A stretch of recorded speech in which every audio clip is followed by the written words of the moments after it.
नमस्कार। शैव धर्म से रिलेटेड ये मेरी दूसरी वीडियो है। इससे पहले मैंने एक वीडियो में शैव धर्म से रिलेटेड लगभग जितनी चीज़ें हैं सब वहाँ पर मैंने चर्चा की है जो एग्जाम से रिलेटेड है। यहाँ पर मैं भगवान शिव के कुछ नामों का, कुछ उनसे रिलेटेड अभिलेखों का, कुछ और महत्वपूर्ण तथ्य हैं जो एग्जाम में आ सकते हैं या जो शैव धर्म के अनुयायी या बाकी चीज़ों के बारे में हमें जानना आवश्यक होता है। कुछ चीज़ें ऐसी होती हैं जो एग्जाम में नहीं है लेकिन फिर भी हमको पता होनी चाहिए। तो कुछ वैसी चीजें जैसे वैदिक में मैंने आपको बताया था कि वैदिक धर्म में, वैदिक काल में भगवान शिव को रुद्र के नाम से जाना जाता है। ऋग्वेद में लिखा भी है। एक और नाम वैदिक सभ्यता में है, इनका आता है शिव। दो नाम, शिव या इसे सौम्य, रुद्र और शिव या फिर सौम्य। उत्तर वैदिक में भी थोड़ा सा परिवर्तन होता है इनके नाम में। जैसे जो ये शिव है, ये तो शिव और ये रुद्र, इन्हीं को चर्म धारण करने हेतु, क्योंकि ये जो चमड़ा है, आप देखते हैं कि भगवान शिव जब भी हम उनके किसी भी रूप के बारे में स्तुति करते हैं, जब भी हम उनकी कोई फोटो रखते हैं तो वहां पर एक बाघांबरी रखी हुई होती है। तो वही बाघांबरी या वही चर्म धारण करने हेतु जो चर्म ये पहनते हैं, इसी वजह से इनका क्या नाम रख दिया गया था? कृत्तिवसन। इनका नाम क्या रख दिया गया? कृत्तिवसन। अब आते हैं रुद्र। रुद्रदेव जो है, इनका अथर्ववेद में सबसे महत्वपूर्ण इनको माना गया। अथर्ववेद में महत्वपूर्ण इनको माना गया। अथर्ववेद के हिसाब से सबसे महत्वपूर्ण देवता भगवान रुद्र।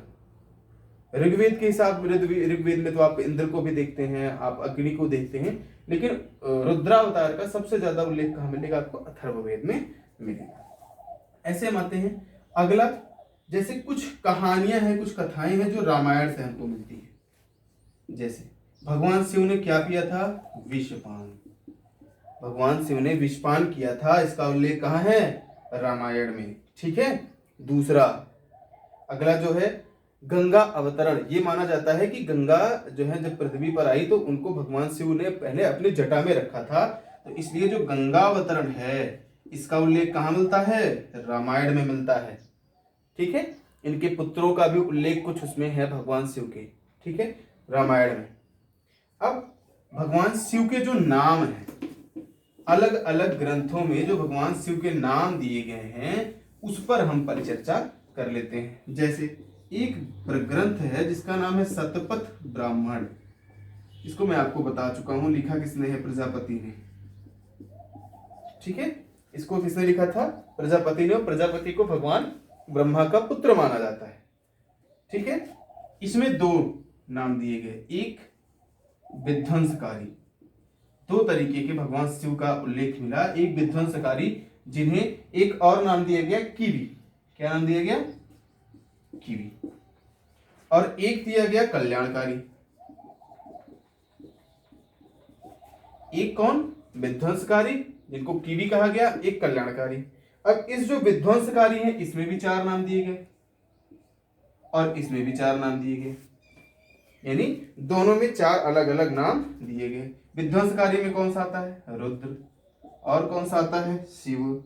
और कौन सा आता है? उग्र। और लास्ट में अशनि। और ये सारे के सारे अथर्ववेद में इनका महत्वपूर्ण माना गया है कि ये बहुत ही महत्वपूर्ण देवता है। ठीक है। कौन? जो विध्वंसकारी शिव का रूप है वो। इसमें भव, पशुपति, ठीक, महादेव और ईशान। सबसे ज्यादा किस नाम से भगवान शिव को प्रचलित है? महादेव के नाम से, मतलब देवों के देव है, देवाधिदेव किसको कहा जाता है? महादेव। ये कल्याणकारी है। ठीक है। अब जो त्रिमूर्ति है, त्रिमूर्ति, सबसे पहले त्रिमूर्ति किसने माना था? गुप्त काल में ये फेमस हुए थे। गुप्त काल में त्रिमूर्ति की जो कल्पना है वो गुप्त काल में की गई थी। ठीक है।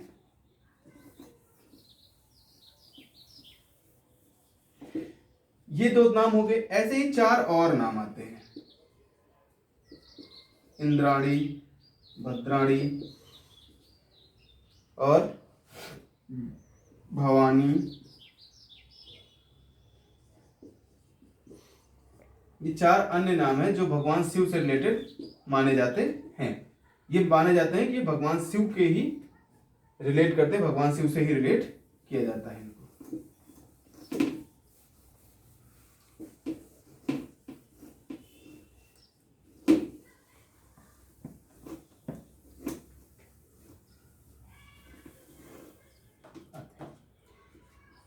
एक शासक हुए कुषाण। कुषाण वंश के शासक थे जिनका नाम था विष्क। इन्होंने अपनी मुद्राओं पर भगवान शिव का उल्लेख किया था, यानी उनकी जो मूर्ति है उसको अपनी मुद्राओं पर छपवाया था। ठीक, अगला क्या है? कुमार संभव। किसने लिखा था? कालिदास जी ने कुमार संभव लिखा था। यहां पर भी भगवान शिव के अर्धनारीश्वर, आधा ईश्वर आधा नारी आधा पुरुष, अर्धनारीश्वर की जो कल्पना है वो कहां की गई है? कुमार संभव में की गई है। और ये किसके द्वारा? कालिदास के द्वारा। किस काल में थे ये कालिदास जी? गुप्त काल में थे। कालिदास किस काल में थे? गुप्त काल में। ठीक, अगला पॉइंट ये है कि जो शैव धर्म है इसका प्रमुख केंद्र क्या था? काशी, और आज भी है। काशी शैव धर्म का प्रमुख केंद्र पहले भी था, शैव धर्म का प्रमुख केंद्र आज भी है। काशी का नाम आज तक कभी भी परिवर्तित नहीं किया गया है। ये जैसे था वैसे आज भी इसको रखा गया है। ठीक है,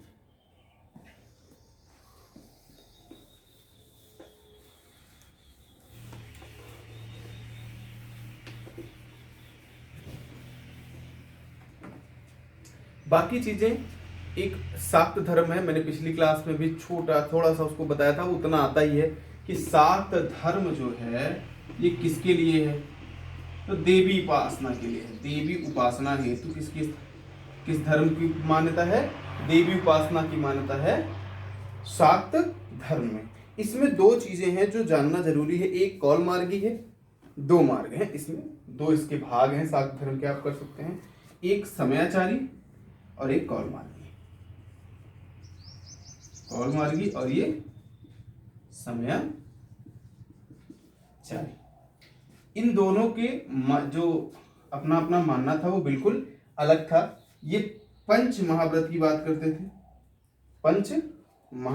करते थे और ये बिल्कुल श्री चक्र की स्थापना, श्री चक्र की जो पूजा है ये लोग करते थे, और पंच महाव्रत के हिसाब से पूजा ये लोग करते थे। उस पंच महाव्रत में कौन था? मद्य मांस, ठीक है, इसका सेवन, फिर मुद्रा और मैथुन, ठीक, इसका इसमें है, और श्री चक्र की पूजा इसमें है।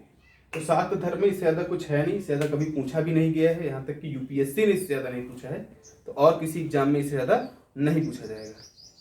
आप सबका बहुत बहुत धन्यवाद।